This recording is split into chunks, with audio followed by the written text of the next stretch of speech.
Hi friends, welcomes to பவிஸ் பண்ட்ரி. ஸ்வீட்டுன்னா நிறைய இருக்குங்க. But ஆனால் இந்த ஸ்வீட்டு ஆந்திராவோட ஒரு ஸ்பெஷலான ஒரு ஸ்வீட் தாங்க. ஆந்திரா ஸ்டைல் லட்டு தான் இன்றைக்கி செய்ய போகிறோம். வாங்க வீடியோக்குள்ளே போகலாம். இவ்வளோ சிம்பிளான இன்க்ரீடியன்ஸ் வச்சு லட்டு செய்கிறதுன்றதை பார்ப்போம். இப்போது இதுக்கு ஒரு கப் ரவை எடுத்துக்கலாம். ஒரு பவுலில் எடுத்து ரவையை போட்டுப்போம். நான் வறுக்காத ரவை தாங்க எடுத்திருக்கேன். ஏன்னா இது நம்ம பொரிக்கிறது இருக்குது, அதனால் வறுக்காத ரவையை நீங்கள் யூஸ் பண்ணிக்கலாம். இப்போ இதுக்கு 1/4 கப் பால், அதாவது ரூம் டெம்பரேச்சரில் இருக்கிற மாதிரி எடுத்துக்கோங்க. ரொம்ப முக்கியமான விஷயம் அதுதான். இதில் தெளித்து விட்டு நல்லா பெசரி வைக்கணும். நம்ம சப்பாத்திக்கு மாவு பிசைவோம் இல்லையா, அந்த மாதிரி பதத்துக்கு பிசைஞ்சிக்கணும்.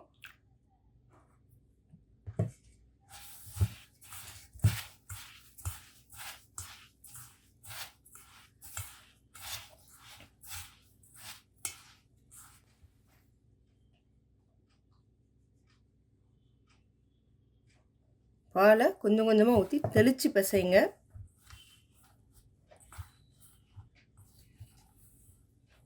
இது ஆந்திரா ஸ்பெஷலுங்க. ஏன்னா மோஸ்ட்லி நம்ம செய்கிற ரவா லட்டோட அவங்க வித்தியாசமாக செய்வாங்க. இந்த ரவா லட்டு டேஸ்ட்டும் சரி சூப்பராகவே இருக்கும், நார்மலாக இருக்கிறது இல்லாமல். பால் நல்லா இது பண்ணிக்கோங்க. ஏன்னா நீங்கள் ஊற்ற ஊற்ற ரவை உரிய ஆரம்பிச்சிரும். நல்லா கொஞ்சம் தளன்னு பிசைஞ்சு வச்சுக்கோங்க. ஏன்னா அப்போ தான் ரவை நல்லா ஊறி கன்சிஸ்டன்சி நல்லா வரும். உள்ளே பிசைகிறப்ப அந்த கட்டியெல்லாம் எதுவும் இல்லாத மாதிரி இந்த மாதிரி கட்டி கட்டியாக இருக்கும். ஏன்னா நீங்கள் ரவையில் பால் தெளித்து பிசைகிறப்போ அந்த கட்டிகள்லாம் இல்லாமல் நல்லா உடச்சி விட்டு பிசைஞ்சுக்கோங்க.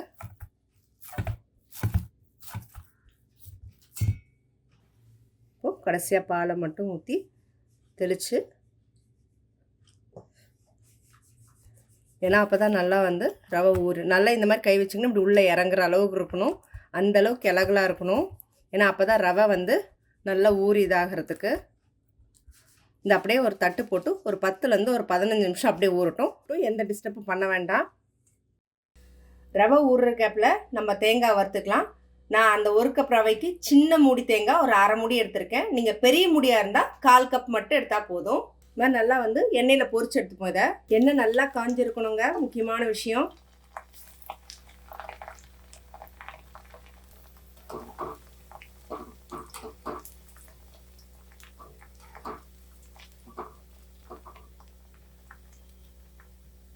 நல்லா கோல்டன் ப்ரௌன் ஆகிற அளவுக்கு வறுத்து எடுக்கணும். முக்கியமான விஷயமே தான். அதெல்லாம் சிம்மில் வச்சு வருங்க, ஃப்ளேம் ஏற்றிடாதீங்க.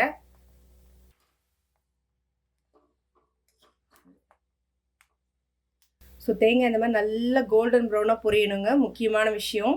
அப்போ தான் டேஸ்ட் சூப்பராக இருக்கும்.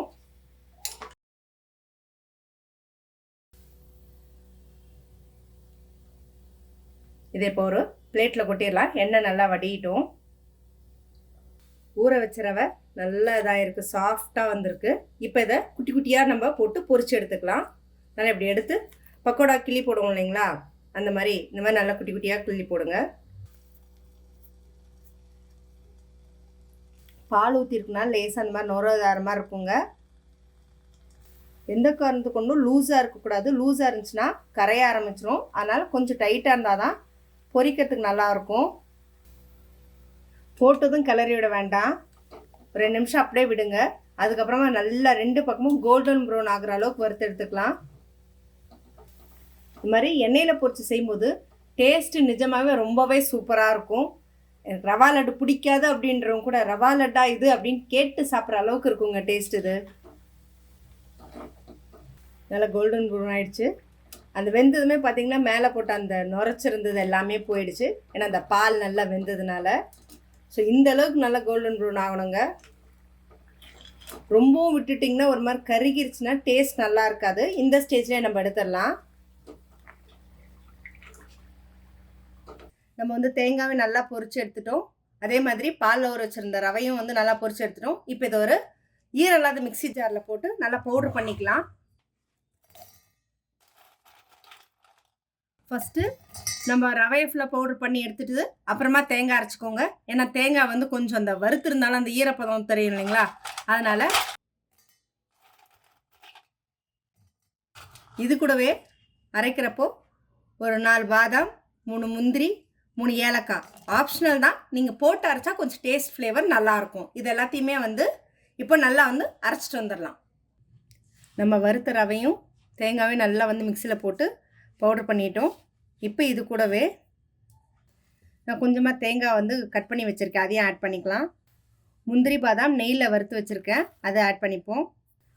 முந்திரி பாதாம் திராட்சைலாம் ஆட் பண்ணி, உங்களுக்கு பிஸ்தா இருந்தது ஆட் பண்ணணுன்னா நீங்கள் வேறு என்ன நட்ஸ் வேணாலும் நீங்கள் ஆட் பண்ணிக்கலாம். நான் ரவை எடுத்த அதே கப்பில் 3/4 கப்பு சர்க்கரை எடுத்திருக்கேன், அதை தான் பொடி பண்ணியிருக்கிறேன். ஸோ இதை வந்து சர்க்கரை எடுத்து அதுக்கப்புறம் அளவு பொடி பண்ணிக்கோங்க.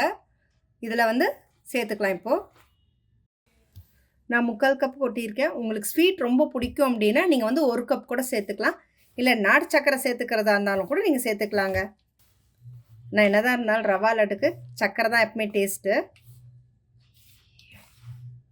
நல்லா இப்படி பிடிச்சிங்க அப்படின்னா அப்படி நிற்கிற மாதிரி இருக்கணும், அப்புறம் உதுத்து விட்டால் உடையிற மாதிரி இருக்கணும். இப்போ இதில் கொஞ்சமாக உப்பு சேர்த்துக்கலாம். ஏன்னா ஸ்வீட் எதுவாக இருந்தாலும் அந்த உப்பு சேர்த்தா தான் உங்களுக்கு அந்த டேஸ்ட்டே சூப்பராக எடுத்து கொடுக்கும். இப்போ இதில் கொஞ்சம் கொஞ்சமாக லேசாக வெதுவெதுப்பான பாலை தெளித்து நம்ம பிசையணும்.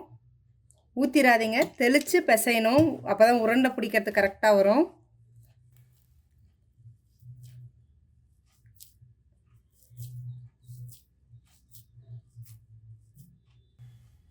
ஏன் கொஞ்சம் வெதுவெதுப்பான பால்னா, ஏன்னா சர்க்கரை பொடிச்சு போட்டிருக்கோம் இல்லையா? ஸோ அதில் நீங்கள் லேசாக வெதுவெதுப்பான பால் ஊற்றினா அந்த சர்க்கரை கொஞ்சம் மெல்ட் ஆனதும் நமக்கு உருண்டை பிடிக்கிறதுக்கு சூப்பராக இருக்கும். ஸோ இது மாதிரி தெளித்து நம்ம வந்து உருண்டை பிடிச்சிக்கலாம். கை பொறுக்கிற சூடு இருந்தால் போதுங்க, ரொம்ப சூடாலாம் ஊற்றிடாதீங்க, அப்புறம் ரொம்ப ஒரு மாதிரி இலகிரும்.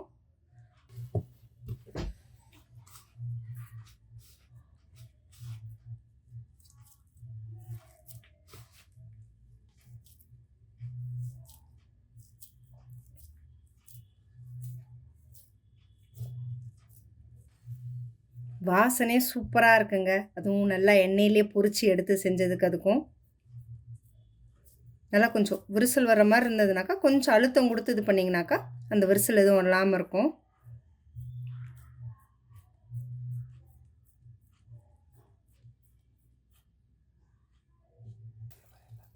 இந்த மாதிரி ஒவ்வொரு உருண்டை பிடிக்கும் போதும் நீங்கள் பால் தெளித்து பண்ணிங்கன்னா நல்லாயிருக்கும். இதே மாதிரி எல்லா உருண்டையும் நம்ம வந்து பிடிச்சிடலாம்.